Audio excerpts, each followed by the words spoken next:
Over the past 6 years, emerging markets have lived in a world defined by the US Federal Reserve's policies of easy money. Tides of liquidity have flowed from developed to developing economies, financing infrastructure and corporate investment, and allowing consumers to indulge in credit-fueled retail dreams. So therefore, the US Fed's announcement that it will draw quantitative easing to a close represents something of a leap into the unknown. This chart gives an impression of the type of impact that QE appears to have had on emerging markets growth since it started in late 2008. You can see that from 2008 to 2010, the impact was pretty dramatic. The liquidity that flowed from the US Fed's money printing exercise helped float a lot of emerging market boats off the rocks at that time. Average EM growth went from around 3% in early 2009 to over 12% in early 2010. The subsequent rounds of QE, QE2 and QE3 had less of an impact, but still helped to keep the overall growth trajectory of emerging markets moving upward. This was mainly because QE led to a sharp increase in investment inflows from the developed to the developing world. A lot of this money went into local currency bond markets and stock markets in developing countries.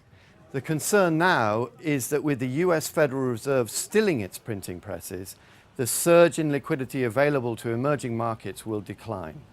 Also, if the Fed moves to tighten monetary policy in the coming months, liquidity may start to retreat from emerging markets and gravitate back to the US to take advantage of the higher returns available. The other issue is that QE's ending is not happening in isolation.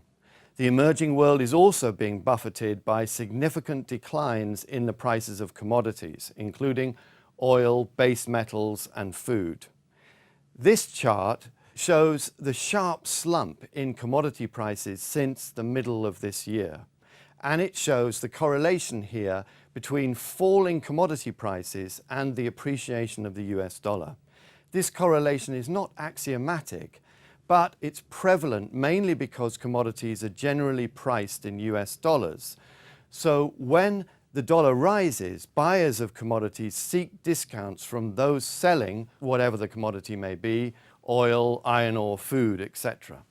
This is important because in this case, the end of QE and expectations of tighter monetary US policy to come is helping to drive the US dollar's appreciation. So the weakening commodity prices is something that we may see for a while to come. Nomura predicts that a basket of 19 food, energy and metal commodity prices may fall by about 10% in the fourth quarter of this year, after declining by 12% between June and the end of October. Particularly striking has been the slump in the price of oil, with Brent crude down 17% to around $86 a barrel from its price at the end of August. Obviously, this trend tends to hit commodity exporters such as Brazil, Russia, and Chile. Conversely, it benefits commodity importers with India, the Philippines, Thailand, and Turkey in the latter category. Having said all this, though, it's important to note that there are silver linings.